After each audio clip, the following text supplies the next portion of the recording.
Hi കൂട്ടുകാരെ, നമസ്കാരം. എല്ലാവർക്കും ചേച്ചിയുടെ അജിതിനി ചാനലിലേക്ക് സ്വാഗതം. എല്ലാവരും ജോലി കഴിഞ്ഞ് ഒരു 5 നിമിഷം ചേച്ചിയുടെ വീഡിയോ കേൾക്കാനായിട്ട് വന്നോളൂ.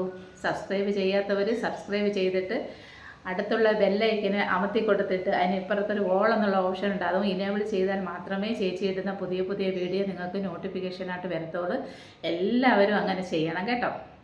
അപ്പോൾ നമുക്ക് വീഡിയോയിലോട്ട് പോകാം. ഇന്ന് ചേച്ചിയുടെ പറഞ്ഞു തരാൻ പോകുന്ന വീഡിയോ ചൂലിനെ കുറിച്ചാണ്. ചൂലിനെക്കുറിച്ച് ഒത്തിരി കാര്യങ്ങൾ പറഞ്ഞു തരാനുണ്ടെങ്കിൽ പോലും അതിൻ്റെ പ്രധാന കാര്യങ്ങൾ മാത്രമാണ് ഇന്ന് ചേച്ചി പറഞ്ഞു തരുന്നത്.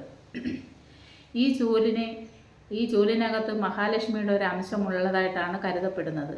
ഇത് മംഗളകാര്യത്തിനൊക്കെ നമ്മൾ ഉപയോഗപ്പെടുത്തുന്നത് കൊണ്ട് ഇതിനൊരു വാസ്തുപടി ഒരു സ്ഥാനവും കൊടുത്തിട്ടുണ്ട്. ഈ ചൂലിനെ വടക്കേ ഇന്ത്യക്കാരൊക്കെ ദീപാവലിയുടെ അന്ന് പൂജാ റൂമിൽ വെച്ച് പൂജിക്കാറുണ്ട്. നമ്മുടെ കേരളത്തിലൊന്നും അത് അങ്ങനെയില്ല. നമ്മൾ എവിടെയെങ്കിലുമൊക്കെ ചൂലുണ്ടെന്ന് വലിച്ചെറിയുക, അതല്ലേ നമ്മുടെ കാര്യം. എടുക്കുക, തൂക്കുക, നമ്മൾ വലിച്ചെറിയുക, നമ്മളങ്ങനെ ചെയ്യത്തുള്ളൂ. പക്ഷേ ഇതിനെയൊക്കെ ചിട്ടയോടെ ചെയ്യുന്ന വടക്കേ ഇന്ത്യക്കാരുണ്ട്. അവിടെയൊക്കെ നിങ്ങൾ പോകുമ്പോൾ നിങ്ങൾക്ക് ശ്രദ്ധിക്കാൻ കഴിയും. ചൂലിനെയൊക്കെ അവർ എന്തുമാത്രം ദൈവീകത്തോടെയാണ് അതിനെയൊക്കെ നോക്കുന്നതെന്നുള്ള കാര്യം. അപ്പോൾ ഇതുവരെ നമ്മൾ വലിച്ചെറിഞ്ഞേക്കോ നമ്മുടെ ചൂലെന്നൊക്കെ ഇന്ന് ചേച്ചി പറഞ്ഞു തരുന്ന വീഡിയോ അനുസരിച്ച് ആ ചൂലിന് ഇരിക്കാൻ പറ്റുന്ന, നമുക്ക് അതിനെ കൊടുക്കാൻ പറ്റുന്നൊരു സ്ഥാനമുണ്ട്. അതാണ് വടക്ക് പടിഞ്ഞാറേ മൂല. അവിടാണ് നമ്മുടെ ചൂല് നമ്മൾ അവിടെ കൊണ്ട് വേണം ഇടാൻ. അതുപോലെ തന്നെയാണ് നമ്മുടെ വീട്ടിൽ വരുന്ന ഒരു വ്യക്തി നമ്മുടെ ചൂല് കാണാൻ പാടില്ല. പുറത്തുനിന്ന് ഒരാൾ നമ്മുടെ വീട്ടിൽ വരികയാണെങ്കിൽ അവർ നമ്മുടെ ചൂല് കാണാൻ പാടില്ല. അതുപോലെ ചൂല് നമ്മൾ അടുക്കളയിൽ കൊണ്ടുവയ്ക്കാനും പാടില്ല. അടുക്കളയിൽ ചൂല് വെച്ച് കഴിഞ്ഞാൽ നമുക്ക് ധനധാന്യത്തിനെല്ലാം അതിനുള്ള ആഹാര പദാർത്ഥങ്ങൾക്ക് ഒരുപാട് ബുദ്ധിമുട്ടുമെന്നാണ് പറയുന്നത്. കൂടാതെ ഈ ചൂലിനകത്ത് നമ്മളെപ്പോഴും തൂക്കുന്നതിന് ഉപകരിക്കുന്നത് കൊണ്ട് ആ തൂത്ത് കഴിയുമ്പോൾ നമ്മൾ അവിടെ കൊണ്ടുവന്ന് വെച്ച് കഴിഞ്ഞാൽ അതിൻ്റെ ചൂലിനകത്തൊക്കെ അണുക്കൾ കാണും. ആ അണുക്കൾ നമ്മൾ ആഹാരം പാകം ചെയ്യുമ്പോൾ അതിനകത്ത് വന്ന് വീഴുകയും നമുക്ക് ആരോഗ്യ പ്രശ്നങ്ങൾ ഉണ്ടാവുകയും ചെയ്യും. അതുകൊണ്ട് അടുക്കളയിൽ ആരും ചൂല് വയ്ക്കരുത്.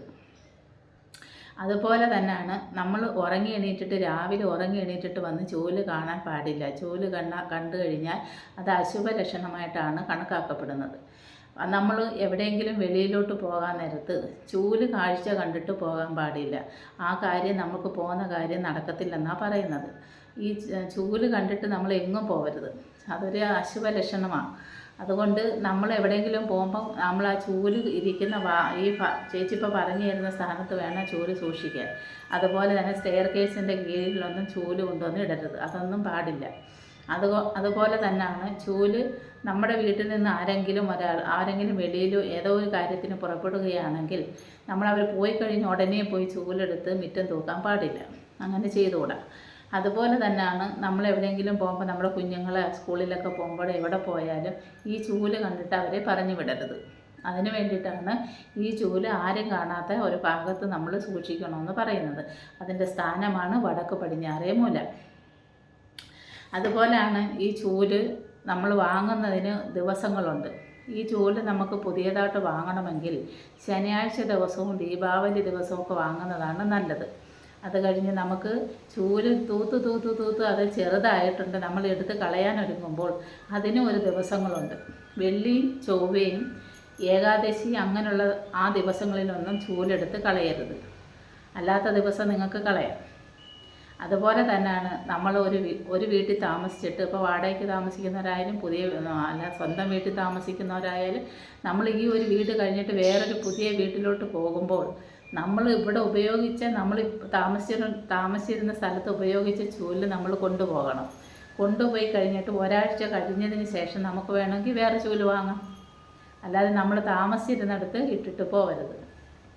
അതുപോലെ തന്നെയാണ് ചൂലിനെ മറികടക്കുകയോ ചൂലിൽ ചവിട്ടുകയോ വീട്ടിൽ വളർത്തുന്ന പശുക്കളെയോ നായ്ക്കളെയോ ആരെയും ചൂല് വെച്ചു അടിക്കരുത്.